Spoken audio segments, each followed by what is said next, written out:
Hey guys, sorry for the inconvenience, but you see now, we are not going to have any issues again. Now we are not going to have any issues again. We are now good, thanks. We are now good. So tell everybody I'm back, you see, everything is just a mess in Zimbabwe. The network, the roads and what. But anyways, hello. I hope everyone is doing well.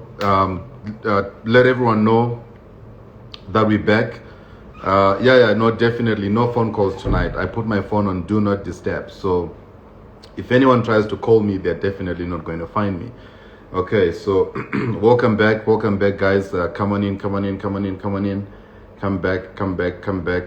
Hi, Margaret Muiga. I think that's you are from Kenya, if I'm not mistaken. So anyways, Jay, please unblock me. You know too well I'm a strong follower of yours. Why did I block you? Why did I block you? See, the question is, why did I block you? Please let me know. Escobar, it's good to see you, Escobar. Marshall Chiza, what's up, bro?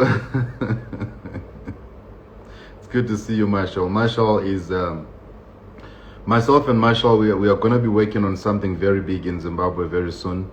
In Bulawayo. We're going to be working on something massive in Bulawayo together with Marshall Chiza. So if you're anywhere in Bulawayo, just know that something massive, we are going to be doing something massive in Bulawayo. So get ready for it. Okay. So yesterday we were, having a conversation about my experience, when I was incarcerated, and I was sharing with you guys. No. Look, this is not a serious, this is not a serious, my normal kind of, serious broadcast. I'm just here to, just to engage with all of you and, just to let you know that, hello, I come back. You won't get it. But anyways, okay, so Vanessa, you really want this toilet saga, eh? I'm gonna share with you. So just in case you didn't join me yesterday, last night, I spoke about how I was arrested from Sandton, and after I was arrested in Sandton, I was taken to hey, who's that person? Sebatung, his eyes, Joe, relax, rest. Don't look at my eyes. Look here. Look at my shirt. Spirit of what? I'm joking. Prince Ifani, you, the day I'll catch you, hey, the kind of slap I'll give you, you'll wake up the next day. How are you, Prophet Prince Ifani? It's good to see you.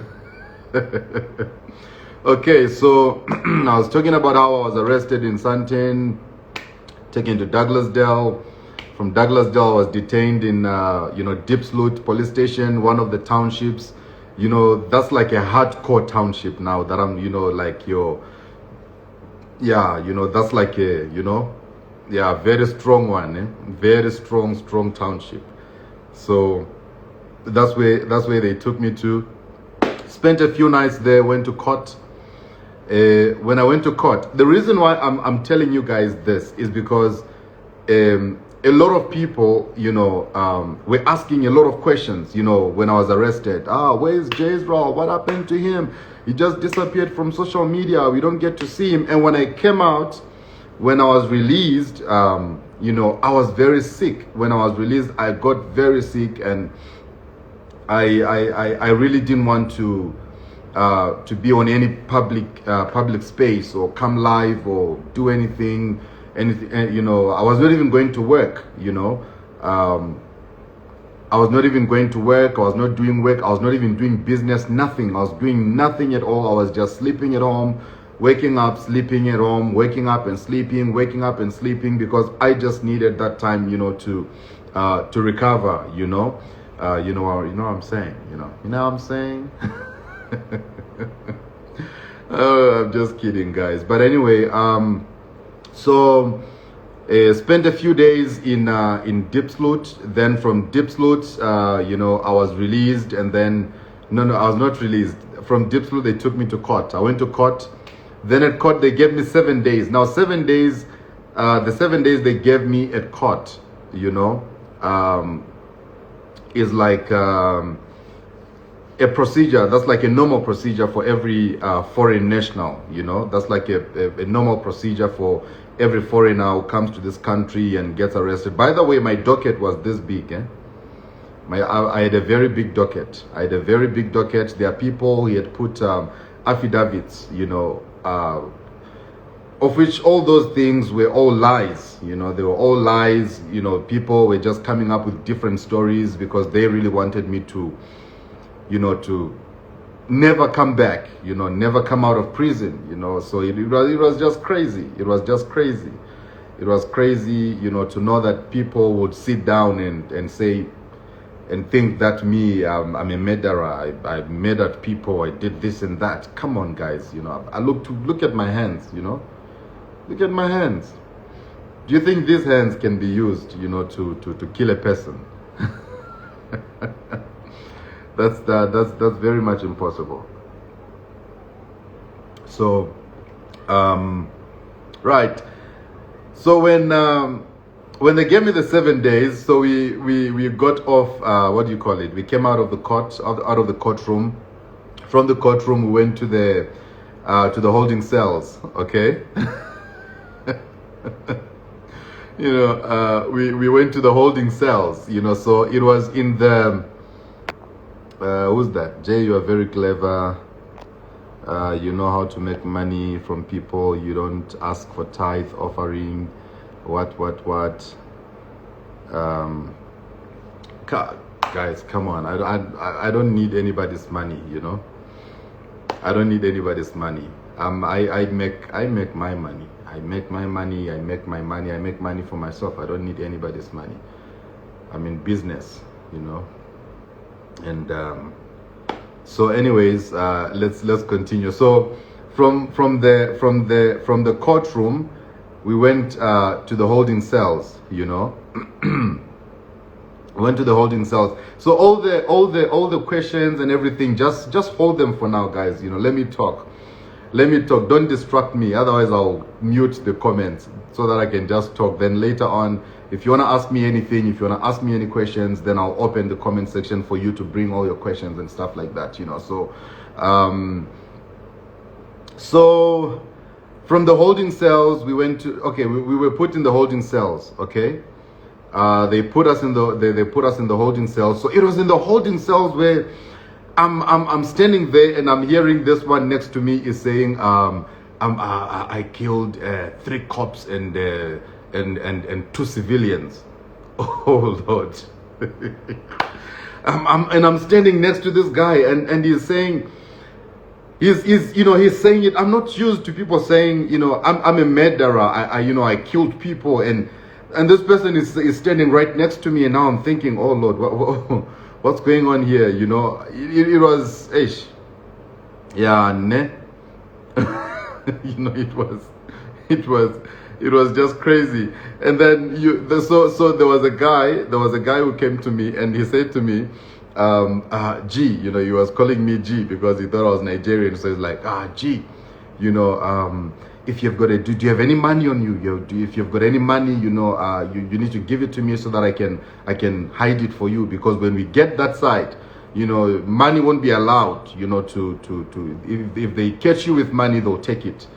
If they catch you with a phone, they'll take it. So if you have money, if you've got a phone or something, you know, give it to me so that I can keep it for you. So now I'm thinking, How if if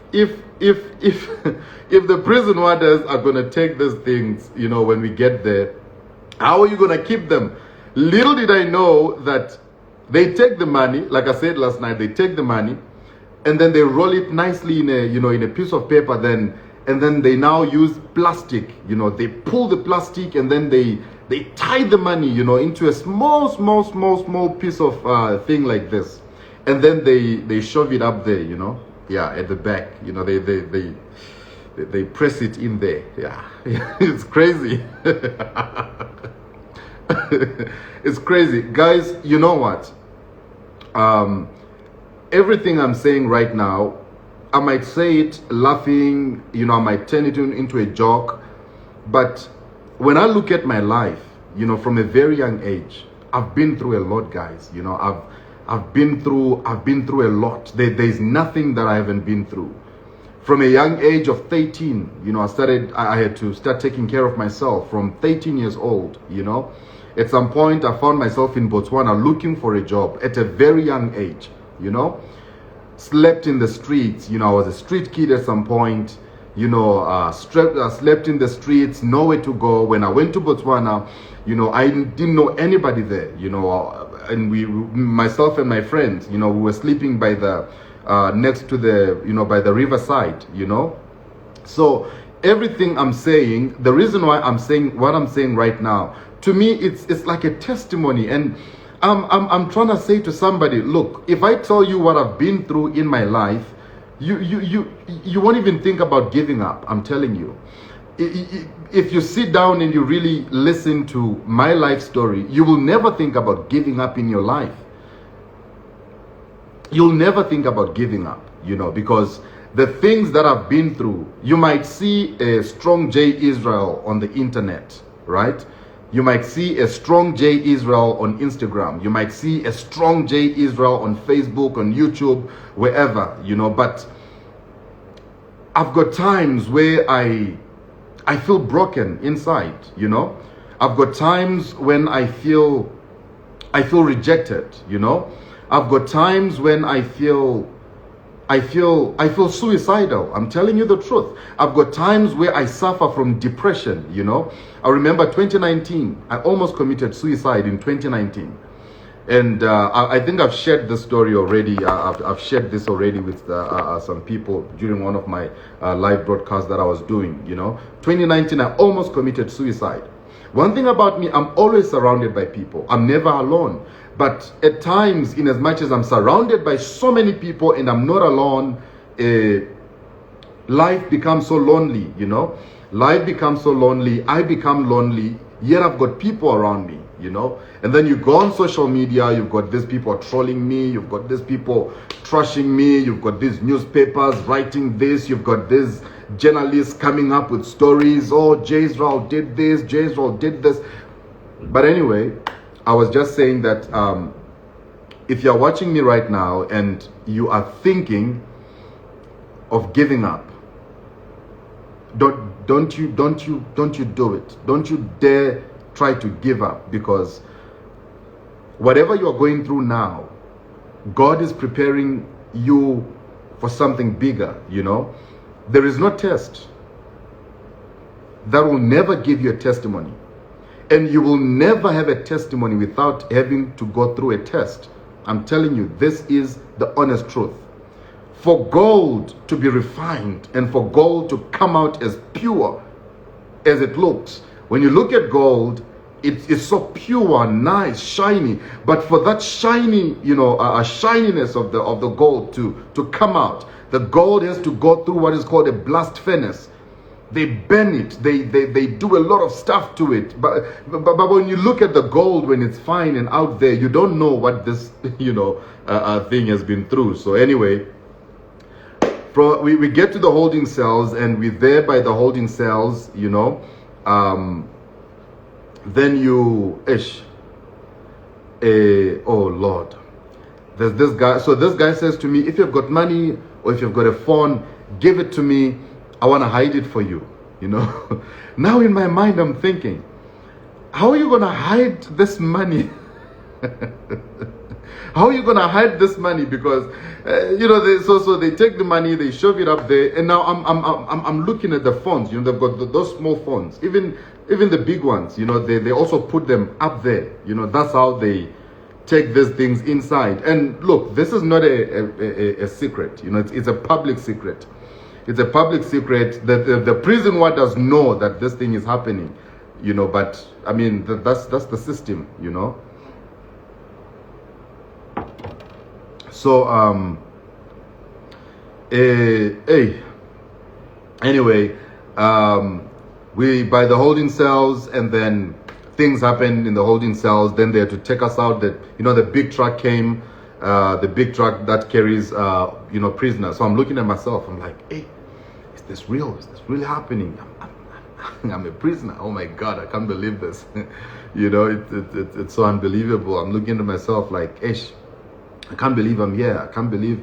So, people are rushing, they're dashing to this truck, everyone wants to have a place to sit, So my guy, the one I told you yesterday about, that guy had actually, reserved a place for me to sit. So when I got there, when I got to the truck, the guy was waiting for me and he's like, oh, gee, come sit next to me. I've reserved a place for you. So now in my head, I'm thinking, oh, the devil is a liar.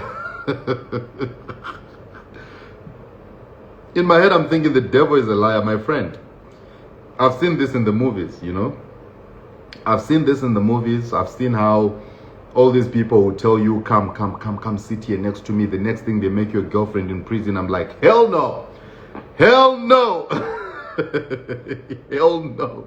I'm not going to sit next to you. I'm not going to sit next to you. Whatever you are planning against me, thunder will fire you. In fact, I started speaking in tongues, started praying against this man. I said, I bind you in the name of Jesus. All your evil plans will fail. They will not work against me. In Jesus' name. Hey, I was calling a Holy Ghost fire upon this guy. Fire. Anyway, I was not like fire, like literally, but in my mind, because I mean, when they invited me for karate lessons, I ran away. So now I can't really confront this guy to say, no, you want to make me a girlfriend in prison, what, this and that. No, I can't, because my judo and my boxing, skills, they are very good, but only when I'm out, not when I'm on my way to prison. You know what I'm saying? So the guy's like, no, gee, come sit, don't worry, come sit, you're my brother, come sit next to me. I reserved this place for you to sit. I knew that all these people run and what, so I'm sitting there, so as I'm sitting there, the truck's just moving. Right, now we're on our way to Sun City now. We're on our way to Sun City, on our way to prison. Now we're going to prison now, and all these guys in there, they're busy saying, oh yeah, no, we're going home. Me, I'm like, no guys, this is not home. I'm sitting there, they're so happy, the excitement.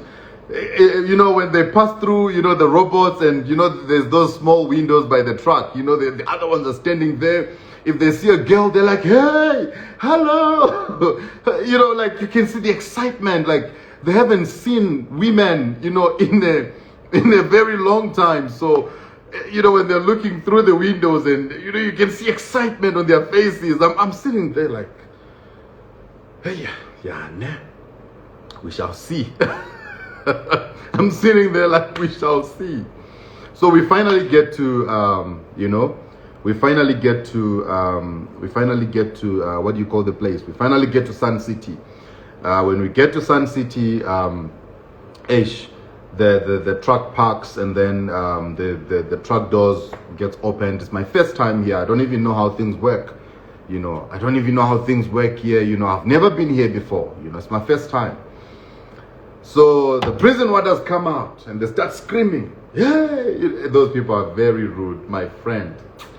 It's like they're so used, to dealing with those criminals. They're so used, to dealing with the criminals, and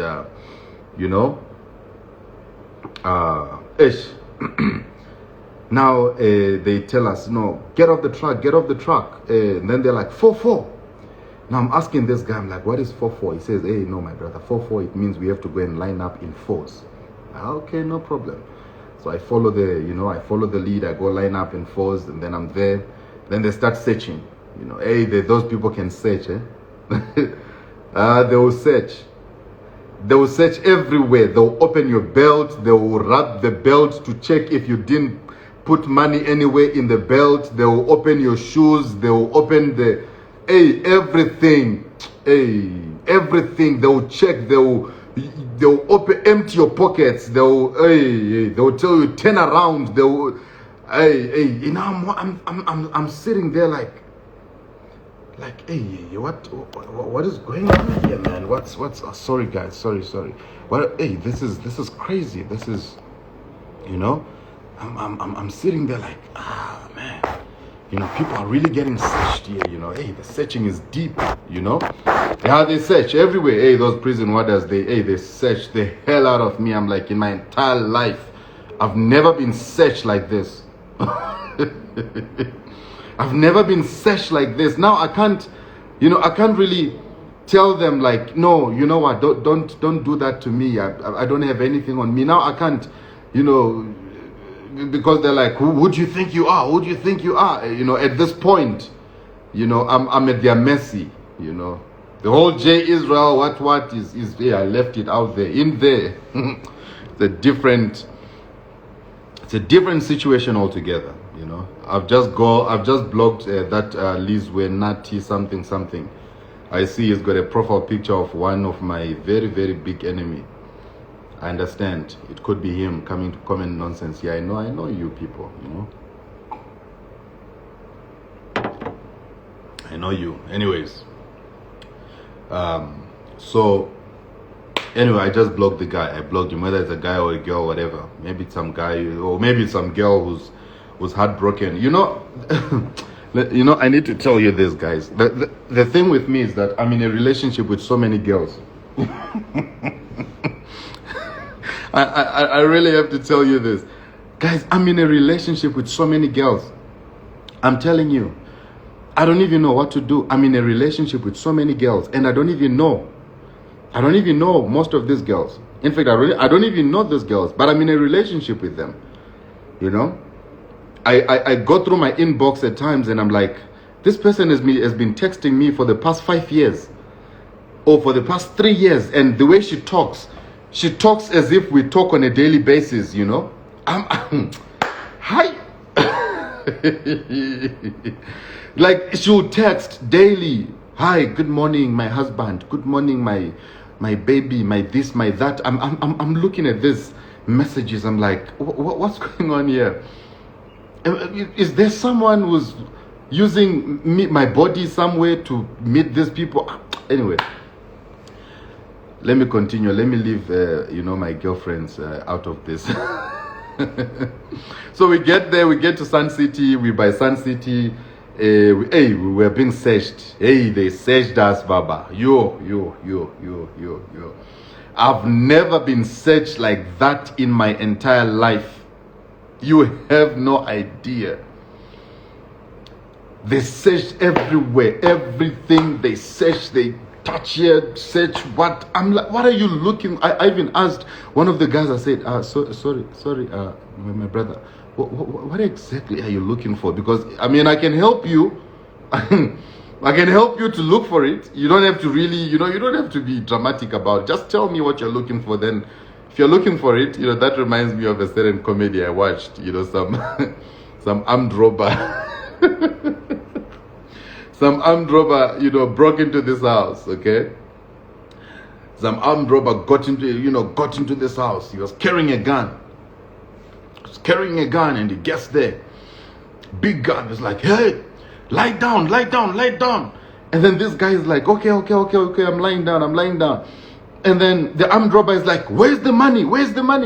And then this guy is stood up. Then he looks at the armed robber. He's like, my brother, which money are you looking for? He said, where's the money? I'm looking for that money. And then this guy says, anyway, no, don't worry, it's fine. you said there's money in this house. I will help you to find it. He started looking around, searching, and the armed robber now is now surprised. What are you? No, you said you're looking for money, so I will help you to find the money. So that's what I wanted to do to this wada who was searching me. I wanted to say, no, brother, please, whatever you're looking for, I can help you. I can help you to find it. You don't really have to be dramatic about this thing. We are men here. We can talk. Anyway, so we pass. We pass the searching point. We get to the other side. Then they put us in cages. There's a place called cages. There are some cages there. There are some cages there. So now we are in the cages. Now cages are like, there's a cage here, there's a cage here, there's a cage here. There's probably like 15 cages from here to that end. And one cage can take up to maybe like 20, 30 people. So we are now in the cages. And now in that cage, by the corner there's a small, it's not a urinary, but it's you see out here, you call it a bathroom, eh? You see that, you call that place a bath. That side is a chamber, There's a small chamber at the corner. There's a small chamber at the corner, everyone is there. So this guy, there's a small toilet. But the toilet, you can see, so you can see whoever is doing whatever is doing there, you can just see them. So this guy stood up, he just stood up. He's holding his tummy and everything. He stood up, he gets to that, to that toilet. Pulls down his pants, sits there, does his business. And it's like I'm the only one who's confused because everyone else is like, this is normal. Everyone else is minding their business. The other ones are talking, this one here is talking. People are minding their business and I'm sitting there confused, like, what's going on? I almost said, no, bro, look, man, you can't do that. We are here. Yo, my brother, you can't. We are here. There's people around. You can't do that, man. You can't. Okay? There's people around. Don't do that. But everyone was fine, So in my head, I'm like, okay. So it is what it is. It's okay. Let me just watch and see what happens next. The guy does his business. He finishes, pulls up his pants.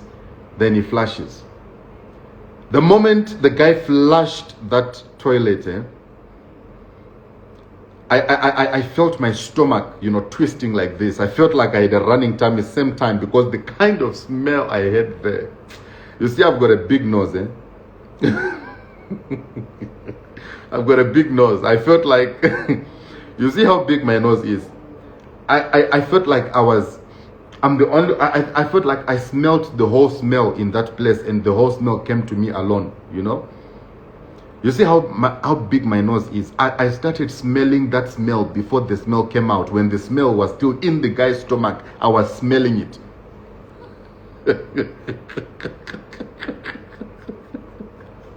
Anyway, guys, you know what? I'm just making this a joke. But look, this is reality, This is reality. In as much as I'm making it a joke, it's reality, I could say the smell, it smelled like the devil, but I've never met the devil. So anyway, I will leave the devil out of this. Okay. Somebody says it's big indeed. Thunder will fire you. I'm the only person who's allowed to say I've got a big nose. You are not allowed to comment about my nose, okay? But at least my my woman loves the nose, She loves the big nose and she's happy. She's very happy with the nose. So anyway, I'm joking, guys. I'm joking. So the guy is done with his business and everything. Then, I think probably maybe like 15 or 20, 30 minutes later, some of the, there's some of the prisoners who've been inside, for some time. So now those who've been inside for some time, they are given like things to do inside the prison, They're given things to do in the prison, so they start helping out the prison warders, to do things and all that. You understand? Blessed Rep says, it was today when I realized that Jay has a big nose. My friend. Guys, leave my nose alone, please. Leave my nose alone. Leave my nose alone. Please, I beg. Okay, so 30 minutes later, these guys are coming, they're carrying, loaves of bread. So they just get into the cage, they take out 4 slices, they hand 4 slices to everybody, 4 slices to everybody, 4 slices to everybody, 4 slices each,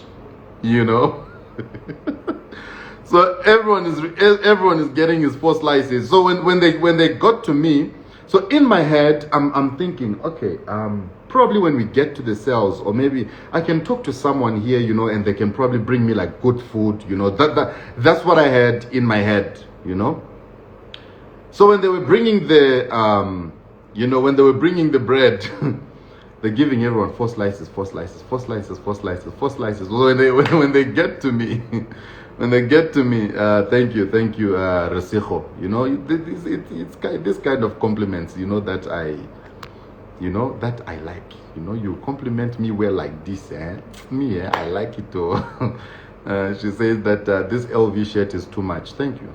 Yeah, thank you. I'm trying. I'm just a humble guy who's trying.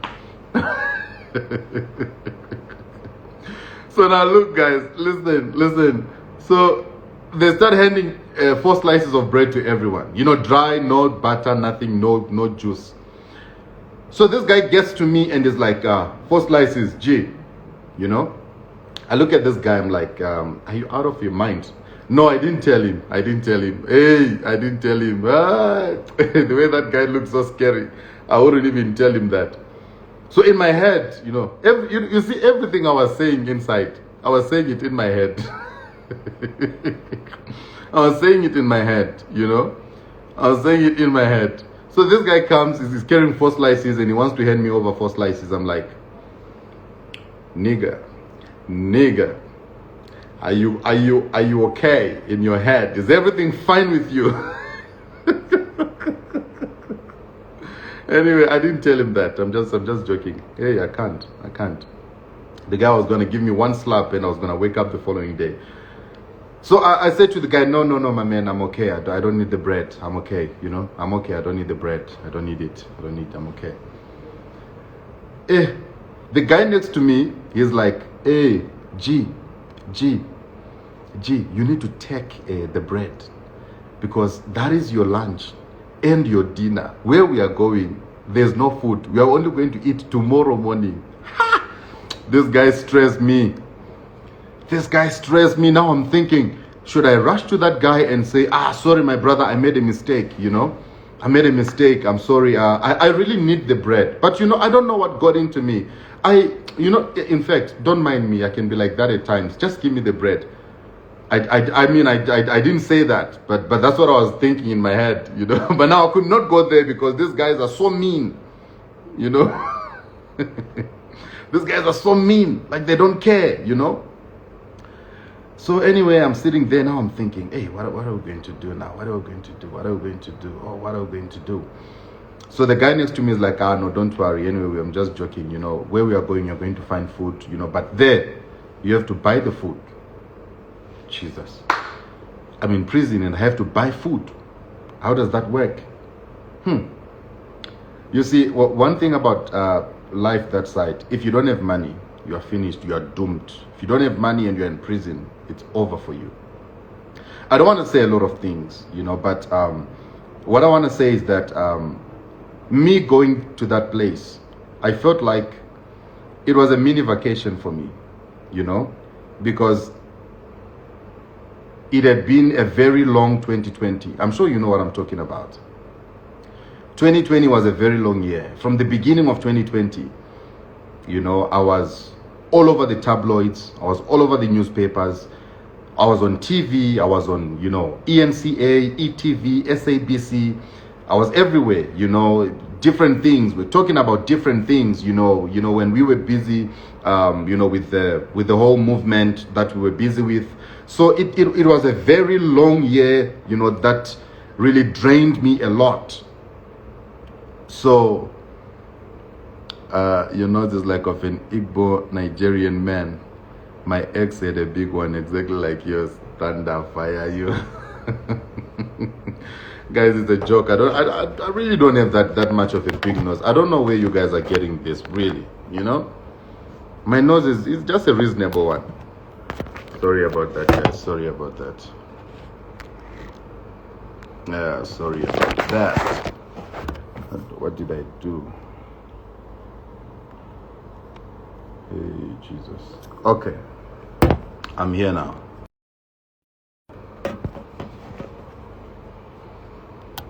Anyways. Okay. No, we're fine. We're fine. So I'm sure you can see me. You can still see me and hear me. Okay. So everything that I'm saying, right now, you know, I'm not saying this to try and make a joke out of it, or try and you know, act as if, you know, what and all that. But I want to talk to somebody. That's the main reason why I came live. I want to talk to somebody tonight, you know. I really want to talk to someone who feels like probably feel like your life is, you know, your life has been a roller coaster. You know, you probably feel like you've been through a lot, you know, like you've really been through a lot, and you feel like God is not with you. You feel like God has abandoned you. You feel like God has left you. You feel like everything that you're going through, God is not with you. I'm going to tell you something right now. Whenever you get into a race track, right? To all those maybe who used to be athletes back in school, the prize does not wait for you at the starting line, but the prize waits for you at the finishing line. Everyone who will be shouting and screaming and jumping for you from the terraces, they are not screaming and shouting. Okay, you've got two different people. You've got those who are booing you to stop running, and you've got those who are shouting and screaming and encouraging you to keep on running, because they know that stopping in the middle of the track will never give you a prize. But what is going to give you a prize is when you make it to the finishing line. It same applies with God. When God wants to do something in your life, it does not happen in the middle of the track. God is waiting for you at the finishing point. At the finishing point, God is waiting for you with your reward. Your reward will never come to you from the beginning. You've got those who are booing you, and you've got those who are celebrating you. It same applies with life. In life, even right here as I'm live right now, as I'm talking to you, there are people who are booing me, and there are people who are celebrating me. But the most important thing is that I've mastered something about a car, okay? I've mastered something about a car. The bigger screen on a car is the windscreen, because the windscreen focuses on the future. It doesn't focus on the past. The one that is focusing on the past is the view mirror, and the view mirror is small. Meaning to say, stop looking at the view mirror, but focus on the bigger screen, which is the windscreen. You only look at the mirror when you want to see who's following you behind. But you don't focus on the mirror, you focus on the windscreen. Anyways, I just felt like I have to talk to someone, you know. I have to, you know, tell somebody right now who's watching me. You probably feel like you want to give up. I've been at that point. I've been at a point where I felt like the whole world was against me. I've been there. I've been at a point where I felt like the whole world was against me. But did I give up? I never gave up. I kept on moving. One thing that kept on moving was the people who would always celebrate me even at my lowest. Your problem is that when you booed by one or two people and all that and stuff like that, you know, you want to give up. It doesn't work like that. You don't give up because people are booing you. I'm telling you. People are booing you. You don't give up. You keep on moving. You keep on walking. You keep on running. Your reward is at the end. Your reward is at the end. Okay. So now we were, okay, let me continue. We were in there by the, you know, we were by the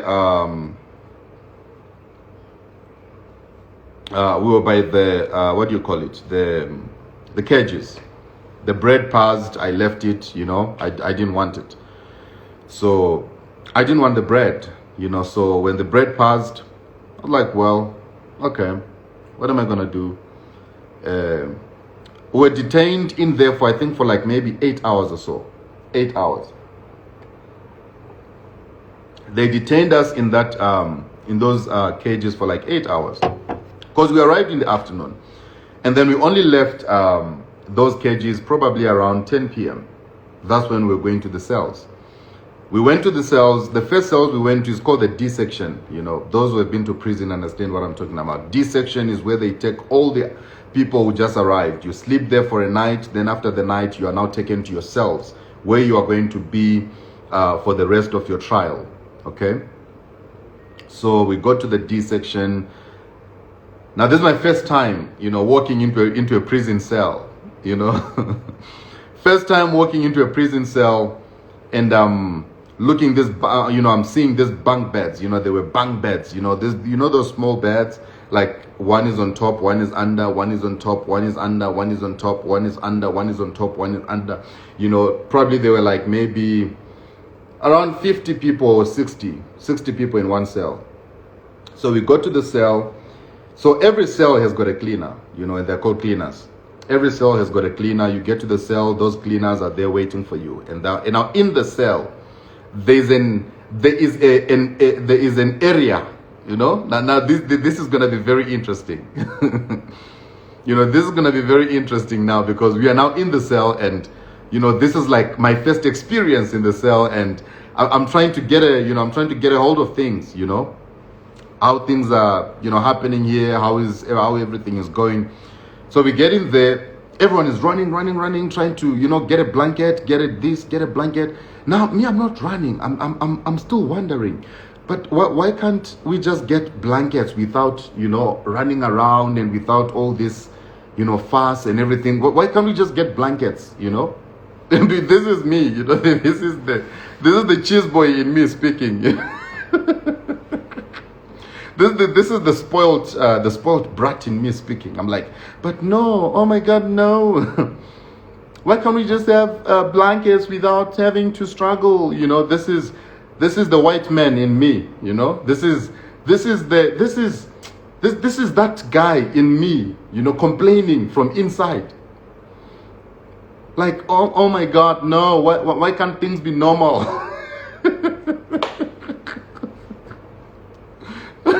Why can't things be normal? Why can't everyone just understand that we all need blankets and we all have blankets? You know? Hey, but everyone is rough there. Everyone is rough, Baba. It's rough in there. It's very rough. Everyone wants to take his stuff. Everyone, what? You know? Okay, so so now I walked over to one of the cleaners. You know, I said, hey, my brother, how are you doing? You know, I don't know, man, you know, is there a way you can arrange a bed for me to sleep? You know, then he's like, yeah, I can arrange a bed for you to sleep, but you have to pay. Hey, so I said, okay, it's fine. How much? Then he's like, no, for a sheet, I'll charge you 50 rand. I'm like, duh. Okay, give me 10. I'm joking, guys, I'm joking. So I was like, okay, it's fine. Then I'm like, ish, but I'm very hungry. Is there any food? So now what happens is that those cleaners, you know, those cleaners, what they do, they keep food in the cells. They keep food for people like, you know, us, because they know that there's going to be a J Israel somewhere who's going to come, you know, very hungry because he refused to eat the bread outside.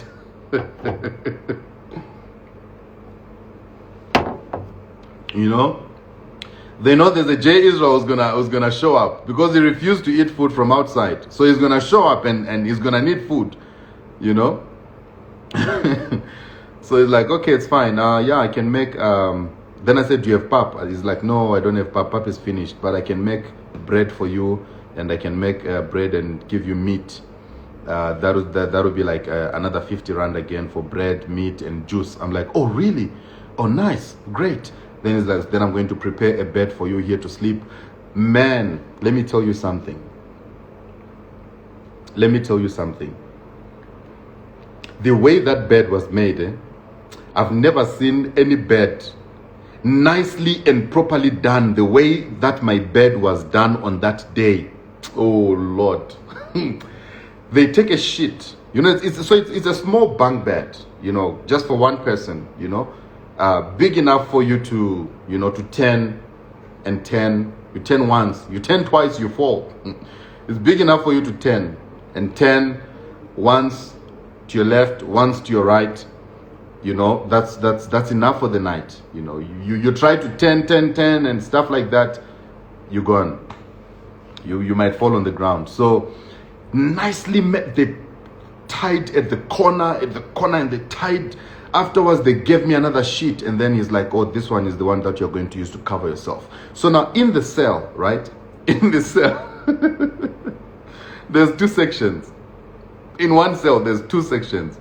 The bed was 50 rand. It was 50 rand. In one cell, there's two sections. There's the section for everyone else.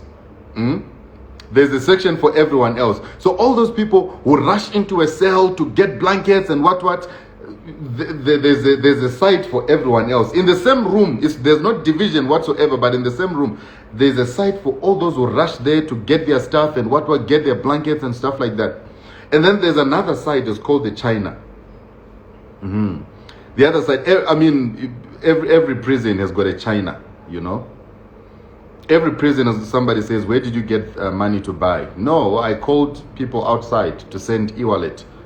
So e-wallet works in there. E-wallet works, you know, it comes, it sustains you, you know, oh, now let me tell you, wait, your problem is that you are going too fast. Blessing.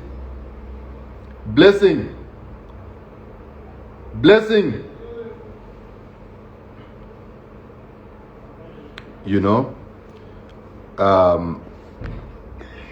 so okay, sorry about that, guys. Just 1 minute.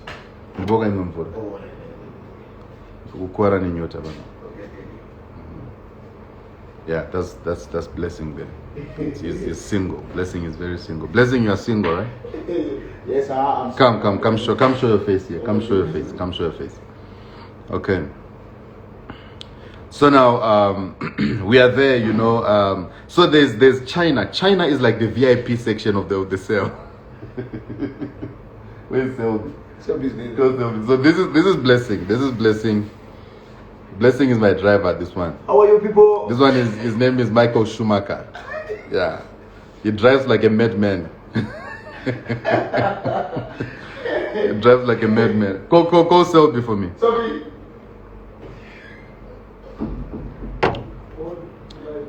Vanessa says, give me Blessing. Okay, so guys, then I'll arrange Blessing for you. Okay. All right. So it keeps on cutting and cutting because of network and stuff. Okay. Okay. Blessing, are you on Instagram? Yes, I am. What's your Insta handle? Because people are asking for your Insta handle here. Blessing Gandizano. Blessing Gandizano. Go and comment there on my Insta. Are you watching now? Yes, I'm watching now. Yeah, comment because they want you here. Me, I don't know what to do anymore. They want you. Selby, please come. This is Selby. Baloi. Come. This is Selby. Come and greet people here. Come in. Hello. Greet them. This is Selby. Selby is my bodyguard. I've been with Selby for how many years now? It's 4. 4 years now. I'm sure if you follow me well, you've seen Selby in my pictures and stuff like that, you know.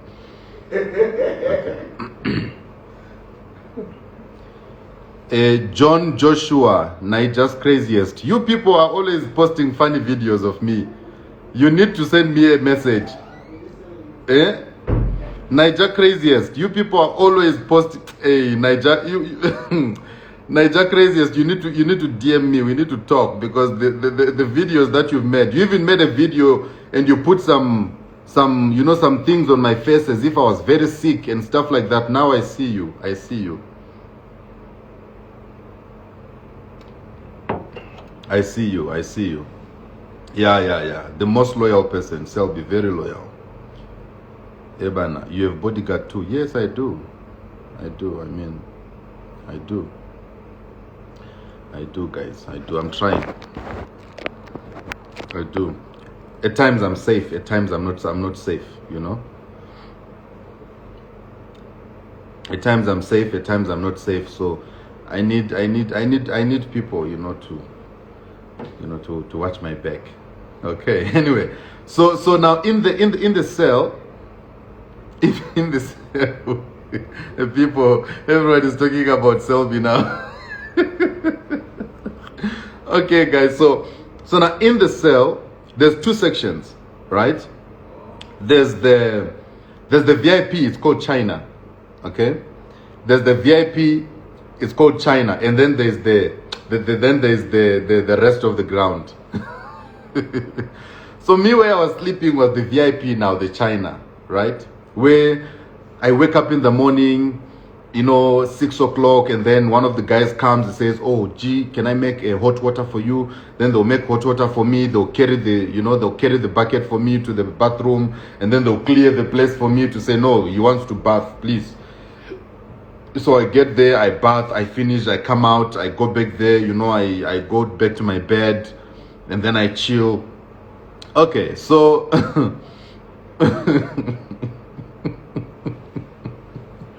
guys, yes, when I think about these things, I'm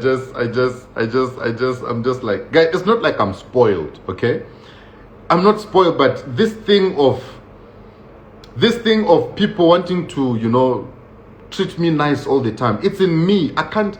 At times I want to be treated normal, but I can't. It can't just happen, I get to a place and people just want to treat me special, They just want to give me special treatment. I don't know how, I don't know how. Anyway, so the following morning we had to move from D section and now go to the real section now, the real section. And remember, I'm still wearing my my Versace and my my Balenciagas, what. I'm still looking fine, I'm looking like a fine boy, but fine boy is in prison. Fine boy day prison, or hey, fine boy is in prison. But anyways, so the following morning we leave I think by 5 a.m. we're already up. Everyone has to bath, and then after bathing, everyone has to wait for the prison warders to come and open the prison so that you can be taken to the cells where we were going to be. Who opened the door? Selby. Okay. Where we were gonna be kept for the rest of the days I was gonna spend in prison. Okay. So we went past the, what do you call it? We went past the the prison guards and whatnot. They took us. Then we went to the I think I was in A2, and I was staying in cell number 28.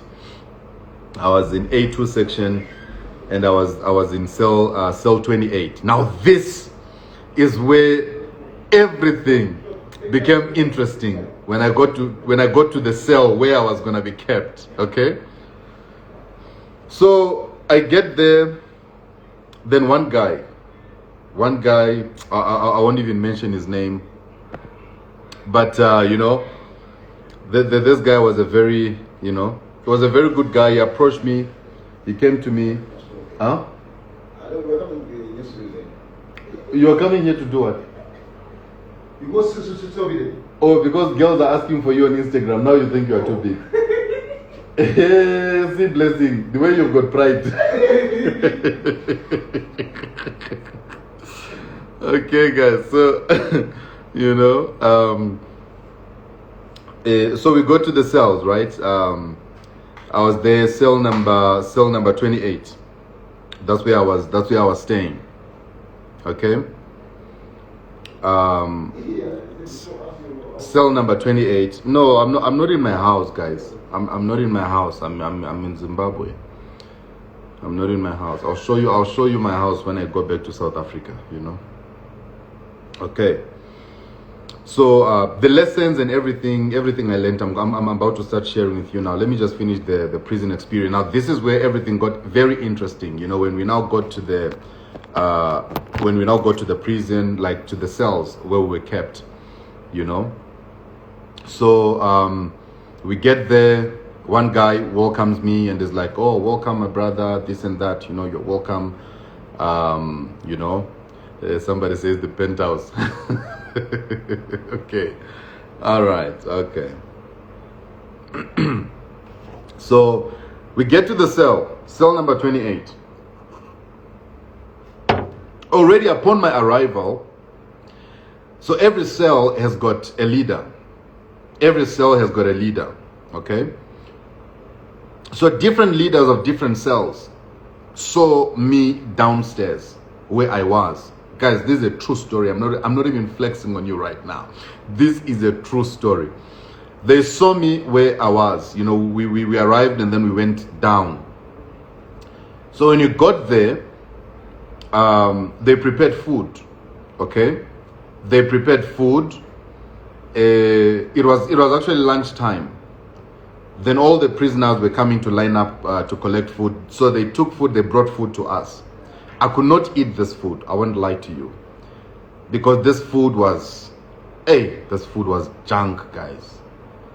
That food was bad. I've never seen food like that in my life. You know, that's not food I would eat.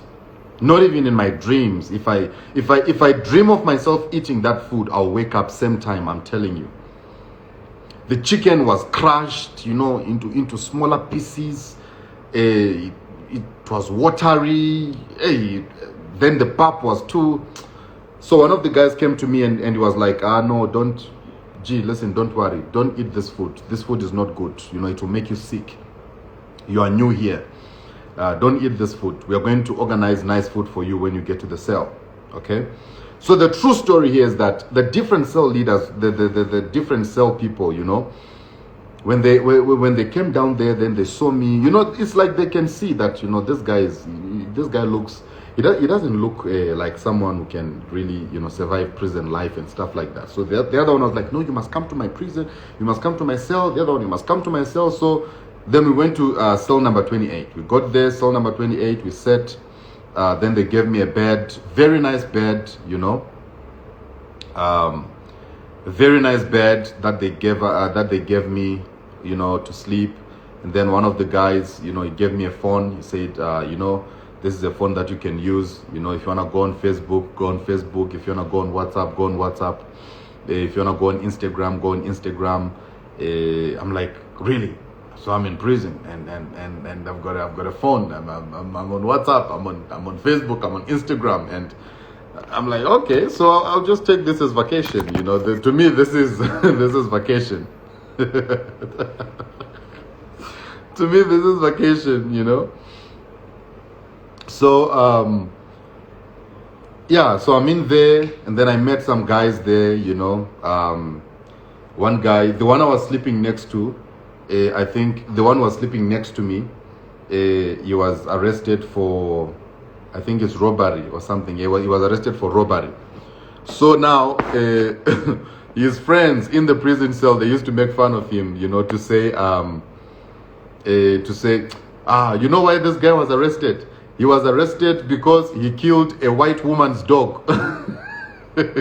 So they arrested him for murder because he murdered a white woman's dog. You know, it's just, prison is bad good. Is good bad. You know? Prison is bad good, is nice bad, is nice, it's not nice, it's nice. You know? Because I'll tell you one thing. those people there, the stories that you hear, they're crazy. Crazy stuff you hear. Then the other one was showing me the robberies they used to do. He's one of those guys who would follow you when you're going to your house. There'll probably be like 2 or 3 in the house, in the car. Then they'll follow you behind, follow you behind when you get to your gate. Then they block you at the back. Then they come out with guns. Then they hijack your car and then they go. The other one, he was arrested, is the Rolex gang. They call them the Rolex gang. If you are from Sandton, and if you know Sandton in SA, then you know about the Rolex gang. There's those ones, there's those thieves who only go after people's Rolex watches. They only steal Rolex watches, they only steal jewelry and stuff like that. They can even rob you by the robots, point you with a gun, And so anyway, so I was there. First 7 days, I spent my first 7 days inside. We're talking with the guys. I was sharing with them a lot of things. They were sharing with me, a lot of stuff. What. And I connected with quite a few people in there. And one of the guys, he was arrested for drugs. He came up to me. Then it's like, I know your face. I know your face from Sandton, this and that. I even know your car. Your number plate is written this and this and this. I'm like, yeah. I'm like, yeah. So you know me. You really know me. You really know me, So we just started talking with the guy, what. Because he also stays in Sandton, but he was arrested for drugs. So, yeah, so we started talking. Oh, this and that, what. Connected with everybody, shared, scriptures, shared motivationals with everybody in there. Everyone was just happy having me around, connecting with people, talking to everybody. I mean, because I'm a likable guy, I connect with people easily. I just connect with people, it doesn't even take me time to connect with people. I just connect, I just connect. Yeah, even when I went out, I still remained in touch with some of the guys inside. We still talk. They call me, I call them. Hi, how are you? We talk and stuff like that. So, first 7 days, after 7 days, I went to court. Then when I went to court, they told me, no, we have to detain you again. You have to go back to Sun City. Somebody says you were the girl moose. No, I was never. Come on. All those things, they're just stories. Where I was, those things don't happen. I asked probably 2 people. I was like, man, listen, tell me something real quick. Before I get too comfortable, I just want to know something. That thing of, men being raped in prison, is it true? Then they're like, no. Those are just stories of people. The only people that really get raped in prison are rapists. It's either it's rapists or it's either... because if you are arrested for rape and you go to prison, they'll definitely, do that to you. They'll rape you also. Especially if you raped a child, like one guy who was there, Like one guy who was, the one guy that I was with in the truck. They asked him, what were you arrested for? Then he's like, no, they said that me, I rape a 4-year-old baby girl. What? Then they're like, it's you. It's you. You raped a child. Prostitutes are 20 rand in Joburg, and there are 15 rand, there are 30 rand there, and you are raping children. They told him in the truck, my friend, touch your toes. Inside the truck, he touched his toes. One guy stood behind him, and he did what he did, but they were all dressed, and they called it baptism. You know what? They were saying to the guy, this is what is going to be happening to you for the rest of your life in prison, because all the rapists, they get a portion of what they did outside. So I mean, those things, they I mean, it's just stories. It's just stories that you hear, but it doesn't happen in prison. It never happened. Even violence, there was no violence ever. As I was there was no violence. If you become violent in any prison cell, they take you to isolation. They lock you up alone. They put you in a cell alone. You stay there by yourself, So everyone is just jovial. Everyone is just happy.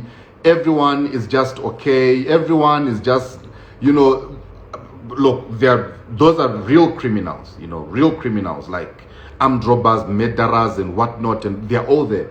But they're all nice people, will talk and crack jokes, make fun, have fun and talk and laugh, and up until we sleep, So it's just stories that people talk about. Even when I came out, I heard people say, no, Jay, so were you a woman? I mean, come on, those are just stories. Those things don't exist. But guys, what I want you to know is that I'm not even 30 yet, okay? I'm not even 30 yet, but I've seen some funny journalists out there. The other ones are saying Jezra is 36, the other Jezra is 40, the Jezra is what, But I'm not even 30 years yet. But the things that I've encountered, the things I've experienced in my life, the things I've experienced in my life over the past years that I've lived, guys, I have seen life. I've seen life. I'm telling you, I've seen life. The things I've done in my life, at times I sit down and I ask myself, was that really me?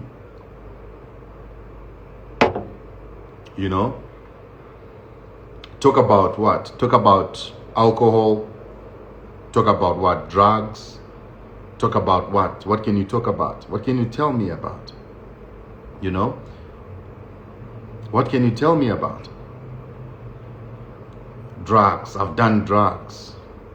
Is it cocaine? I've done cocaine. Weed. I've smoked weed. I've done it all. I've really done it all. But when I sit down and I begin to reflect, when I sit down and I begin to reflect on everything, talk about women. I mean, I've had the most beautiful women you can ever think about under the sun. I've had them in my life, Although this is just things that I'm sharing because I'm over all that, I'm over all those things. That is why I can share now, But I thank God. I thank God because at this very moment,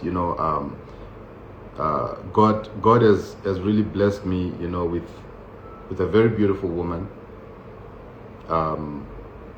whom I really, really love, and I just pray to God that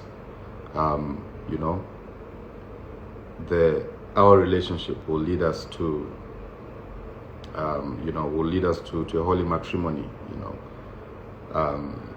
She's really been there for me ever since I came out of prison. She's been there for me, and she's one person whom I can talk to about anything. She's very understanding, very loving, and I'm telling you, I'm being honest. Many people have been saying, "Oh, Jay, you need to get married. You need to what?" Look, I'm not getting any younger. Okay, I'm not getting any younger, and I'm getting old. At some point, I'm gonna have to have a family. At some point, I'm gonna have to get married, settle down, and have a life. And I really thank God for this woman. I won't tell you who she is, but to all those who've been, no, Jay this, Jay that, Jay this, Jay this, Jay that, Jay this. No, look, I think I'm very happy and content, where I am. And she loves me, and I love her. We love each other, and we understand each other, She's not that much of a very spiritual woman, because I never wanted to have a spiritual woman, but she prays. She prays. Yeah, she prays a lot. This past Friday, she went to church just to pray for me, you know, just to pray for me. And yeah, somebody say, hey, let's talk about prison. Guys, rest, guys, rest. Yeah, I was in remand, not in prison. That's one thing that people need to know. There's prison where those who've been sentenced go, you know, and then there's you know, somebody says, is she the one who was greeting you, Zeddy? And I don't know. She could be the one. You never know. You know, you just never know. So yeah, I mean, I thank God for everything I've been through. I thank God for my ups, my downs. I thank God for my trials, my tribulations. I thank God for everything, man. I really thank God for everything I've been through, you know. And one thing that I really appreciate, one thing that I really thank God for is the resilience that God has given me. That no matter what I go through, I still rise. Even before I went to prison, I'm sure you all know what was happening. You know, before I went to prison, you all know what was happening. And I thank God that I went to prison. I really thank God that I went to prison, you know, because even though I went to prison, I came out. And now that I'm out, what's next? Nothing. Nothing is next. You know, nothing is next. So that is why I wrote a post the other day and I said the storm is over, because the case is closed. I was not released on bail. But my advocate advised me to do what I did. I'm not going to talk about all those things, the legal stuff, what happened and whatnot, the case and stuff like that. I'm not going to talk about it. But my advocate, the one who was representing me, advised me what he advised me. I did what I did. We got to court. I pleaded, you know, and then I was released and the case was closed. So the case is closed, like closed, you know, the case is closed. So it's not like I'm on bail, I'm gonna go back again, you know. So what I can say right now is that all their attempts failed. All their attempts really failed, you know. All their attempts really failed. And now it's time to get on my feet. It's time to conquer. You know, it's time to get on my feet. It's time to conquer. It's time to I'm already, as you know, I mean, you know this. I'm in business, you know. You guys know this. I'm in business. You know, doing quite well. Although I'm trying to pick up the pieces ever since I came out, you know, so that I can get myself back on feet again. And I'm coming back online again. I'm coming back online with the Back to Christ movement, you know. I'm coming back online with the Back to Christ movement, and we are soldiering on. And I just want to thank everybody. Just want to thank all my online followers who've been with me from day one up to now. I want to thank everybody. I want to thank all of you guys. I appreciate you. I really appreciate all of you. You are the reason why I'm still standing. You are the reason why I'm still here. It's your prayers. It's your messages. I get your messages in my DM. I get all your messages in my DM. I get everything. All your encouragements, your prayers and everything, I get it. And I really appreciate all of you, you know, for everything that you are doing. I really thank God for all of you. And now the storm is over. And we are soldiering on. The storm is over. We are soldiering on. And we are about to shake the world. We are about to shake the world. Just watch and see what is coming. We are about to shake the world. And something really massive, something great, huge, humongous, amazing. You're about to see it. Zimbabwe, I see Marshall Cheese is still here. Zimbabwe, we are coming. Zimbabwe, we are coming. And yeah, it's going to be amazing. It's going to be great. So thank you guys. If you have any questions, let me just give you probably like 5-10 minutes to ask me questions, whatever you want to ask. Go ahead and ask me. I respond, we talk, and then I'm out of here. Somebody says, don't let us down. No, guys. You see, you don't understand. You don't understand my position. That's the thing.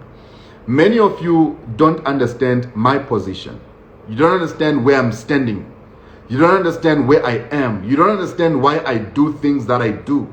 You know? There are times when I get so depressed. Like a few days ago. I got so depressed. You know, I felt so empty within me because of depression. And you'll never get to know that. You guys have got expectations. I'm not God. I'll never be God. You come with so much expectations that once you hear one funny story about J. Israel, you think, oh, he has disappointed us. Oh my God, we trusted him. It's not even about that. It's not even about that. You know? It's not even about all those things. You understand? So what I want you to know is that I go through a lot. I mean, for a young man my age, and for the influence that I've had, for the, you know, the revolution that I've caused all over the world. All over the world, guys, all over the world. Not even in Zimbabwe only, not even in South Africa, not even in Africa, but all over the world, you know. I have people as far as America, you know, Dubai, China, everywhere, following me all over. Because of the revolution that I've caused. You don't understand the pressure that it comes with. I get so much pressure at times that it really messes up with my head. And people will never understand that, because all you guys think about is Jay, he must live like this, he must do this, he must do this. Guys, you must never come with expectations. I've told you before. You come with expectations at me, you'll definitely, you know, you will definitely be disappointed. So never come to me with expectations, because it's going to be a problem. It's going to be a problem. Everyone is so quick to take my mistakes to the public. Yet they have their own mistakes that they, you know, that they can't handle in private. But everybody wants to take my mistakes to the public. You know? I do one small thing. Oh, it's a big thing. It's a headline. You know, like this big-headed, good for nothing journalist, you know, from Nigeria called Solomon.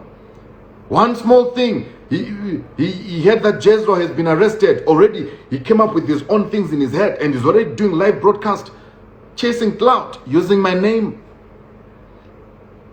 One thing he forgets is that I made him famous. I made him popular. Nobody knew him. Nobody knew this guy. Nobody knew this guy. Not even one person. He was not known by anybody. I brought him to my platform. I made him famous. I introduced him to people. Oh Lord. Oh Lord. That guy. I bleed. You know?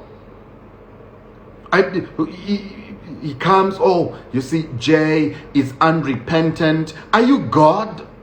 Jay is unrepentant. Jay is this. Jay is that. Are you God? Are you God for you to judge me like that? You know? Man, you're not God. You don't know me like that. You know? On top of that, he does a live broadcast just to say, I'm 36 years old, or I'm 40. A whole live broadcast. A whole 50-year-old man who's supposed to be taking care of his family. You know? He's supposed to be taking care of his family. He goes live. For what? For J. Israel. To say what? Just to say J. Israel is 40 years old. J. Israel has been lying about his age. He's actually 40. J. Israel, he did this and then he did this. Are you kidding me? Are you kidding me? You know, it's crazy. And you get all these journalists online. I was disappointed by this a young guy called Ricky, you know. He used to post my videos and stuff and, you know, saying a whole lot of things. All these people who claim to be revivalists, who claim to be watchmen, these are all nonsense people, you know. These are all nonsense people. They claim to be watchmen. They claim to be watchmen. Oh, we are the watchmen in the body of Christ. To hell with you. There is nothing watchmen, you know, about all these people who claim to be watchmen. There's nothing. There's nothing. When I was on the other side, when I was strong on the other side, you know, doing things, I'm talking about things. Me, I used to do crazy stuff. I made somebody go blind at some point. I used to do crazy stuff. I made somebody go blind at some point in church. You know? I used to do crazy stuff. I took out needles from someone's stomach at some point. You know? I used to do crazy stuff. I would preach, prophesy, do what. When I'm done, I'll just drop the mic and leave because I felt like I was a superstar. You know? I felt like I was a superstar. But when I stopped all that, and all I needed was support from the so-called watchmen, they saw that this guy is not going down. This guy is even getting more popular. This guy is all over. Everybody's talking about him on TV, on newspapers, everywhere. Everyone is talking about this guy. Everybody. And it drove them crazy because nobody was talking about them. They started attacking me.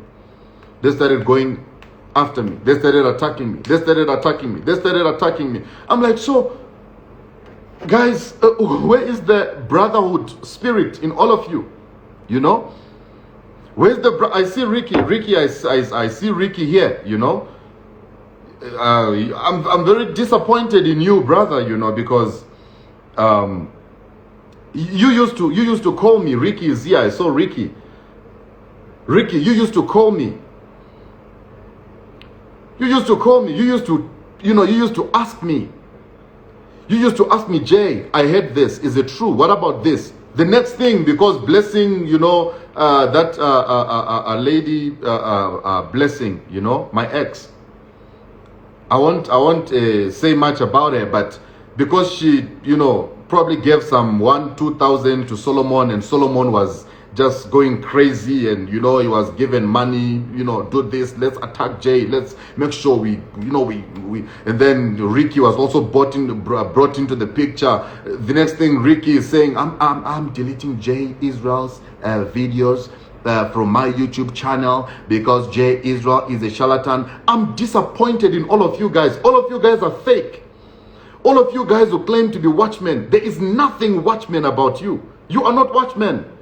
All you are looking for is views and YouTube money. That's all you are looking for, all of you. I'm seeing Ricky is here. I'm telling Ricky, you know. And if you're offended by what I'm saying right now, I don't care. Because what you guys are supposed to do with people who come out and they say, guys, I did 1, 2, 3, 4. What you are supposed to do is to come out and help those people. Stand with them as brothers. You don't shame them in public. You don't go after them and start saying stuff because you feel like they've got more viewers than you. Look, you see, with me, I was born with a star. Whether I become a whatever tomorrow, I'll still, you know, I'll still be that guy. You understand? I'll still be that person. I'm very, very disappointed in Ricky. I'm disappointed in Solomon. I'm disappointed in all of you people who claim to be watchmen. All of you. You claim to be watchmen, but there's nothing watchmen about you. All you do, you are killing people. You know, you are killing people every day. You are killing people because all you want is news, juicy stuff, juicy news, juicy stuff, juicy news. I know. I'm even giving you news right now because, I mean, if you don't talk about J. Israel, I mean, who can listen to all of you? It's true. It's the truth. It's the truth. I'm telling you, it's the truth. If all of you, all these bloggers, South African bloggers and bloggers from wherever, you know, Ricky, one of them, Solomon, and the rest, you know, if you don't talk about me, I mean, who listens to you? Nobody. Who watches your channels? Nobody. You know, like this 419 so-called Solomon journalist from Nigeria, that one.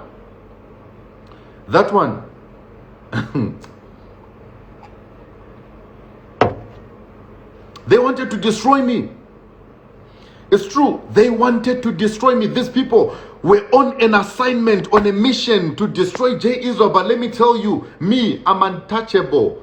I'm undestroyable. You can't even tamper with me. You can't. It's impossible. Yes, I'm giving them content to post.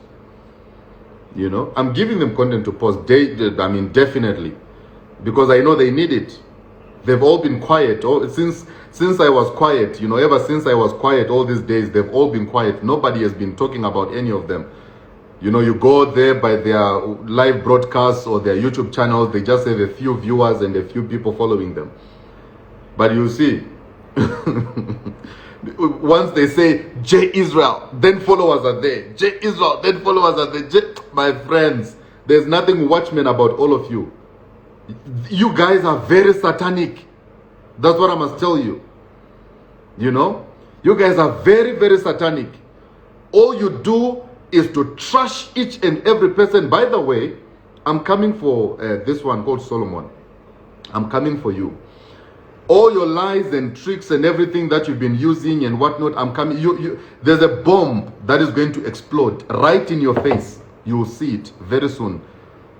You know, you'll see it. There's a bomb that's going to explode very soon to this one called Solomon. It's going to explode right in his face. And you won't even see it coming. You know? You won't even see it coming. You will see it's coming. And I'm telling you, I'm giving you a warning. I'm giving you a warning. So anyway, guys, you were supposed to be, you know, sending questions. Somebody says, add Ricky. Add Ricky. I mean, I can add him. Let me add him. I see him. He's there. I can add him. I think I can add him, and I can tell him straight in his face. You know, I can add him. I'm not threatening people, man. I'm just telling people the truth. I'm not threatening people. I'm trying to add Ricky now. I hope he joins. Somebody says, stop it with Solomon. You might get your nudes from blessings. My friend, what do you know about nudes? You think me, I'm some fly by night, whatever, that somebody will just take my nudes and put them out there. You don't know. The problem is that you people met me yesterday. That's the problem. You people met me yesterday. Me, I'm from the streets. I'm from the township. I grew up in the ghetto. I grew up in the ghetto. That's where I grew up. That is what you people forget, you know? I grew up in the ghetto. Right in the ghetto. That's where I grew up. That's where I grew up, you know? So, okay, Ricky, I mean, it's failing to connect. It's failing to connect, Ricky. So anyways, it's fine. Guys, if you've got any questions, ask me your questions, you know. No, me and Mr. Fear Foko, I don't fear nothing, you know. I don't fear nothing. I don't fear nobody. I don't fear the people who were supposed to take me out, you know, like your Alf Lukau, those ones. I mean, they've got the kind of money, you know, to take me out anytime. But they failed. Why don't you ask yourself, why am I still alive today? Why can't you ask yourself that? Why am I still alive after everything that has happened? You know, why am I still alive? Why am I still breathing? You know, why am I still breathing? So, anyway, it is well. Send me your questions. If you've got any questions that you have, write them down in the comment section. I just want to give a message to all these people who call themselves watchmen on Facebook, on online, on YouTube, and everywhere. There's nothing watchmen about all of you, because what you are looking for is views and followers and YouTube money. That small YouTube money that you're looking for. You know, there's nothing watchmen about any of you. There's nothing watchmen about any of you. You have failed in your mission and in your assignment of being watchmen. You have failed. You know, you have failed. So anyway, you see, the fact that I was about to add this one, I'm not going to add him anymore, because I might make him famous again. You know, I might make him famous. A lot of people are already asking, who's Ricky? Who's Ricky? Who's Ricky? No, I don't want to make him famous. Let me just leave him there. Let me just leave him there. I don't want to add him anymore. When I tried to add him, it couldn't connect. So I don't want to add him anymore. You know, I don't want to add him anymore. Me, I'm real. Me, I'm real. I'll tell. Look, when I preach, I turn prostitutes to Christ. When I preach, I turn drunkards to Christ. You know, I understand the mentality of drunkards because I've been there before. When I preach, I turn drug addicts to Christ because I understand their mentality because I've been there before. You know, so just watch out for what is coming. Just watch out for what is coming, and you will see that, you know, it is really, really, really going to get a messy out here. So anyways, guys, I love you so much. God bless you all. Listen, tomorrow I'm coming back live again. Tomorrow I'm coming back live again. We continue with all the somebody says, what happens if you make him famous? You are real. If you are real, you won't talk with so much pride. It's not pride, it's confidence. That's the problem with people. If you speak with confidence, people think it's pride. I don't have pride. I'm confident. I'm very confident in my skin. I'm confident of the person I am. So, okay. All right. Anyway, it is well, guys. God bless you all. I love you. I love you so much. I love you all. I just want to really, really appreciate you all for the prayers, motivations, and everything. You know, I really want to thank you all for that. So God bless you, and God loves you. Yeah. God bless you, and God loves you. If you've got any questions, if you've got anything you want to say to me, just send me a DM. Let's talk in my DMs, and then we'll take it from there. Okay. So God bless you. I love you all, and I'll see you tomorrow night, same time at 8 p.m.